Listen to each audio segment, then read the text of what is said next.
Assalomu alaykum Instagram obunachilari. 2 dona shved gul variantidan bor.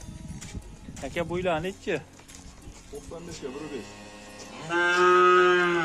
95 bunisi, 1.5 bunisi. Shved zo'rini boqaman deganlarga. Aka narxlarchi? Hozir jipiga 22 million. Kami bor. Dastlabkilarchi? Vodiy bo'ylab dastlabkilar. Dastlabkilar vodiy bo'ylab. Mana bu yerda bitta kattasi ham bor ekan mana. Shu toza shved boqaman deganlarga. Aka buni bo'yi nechi? 1.15. Narxi? 17 million. Narxi 17 million. Aloqaga chiqarasizlar.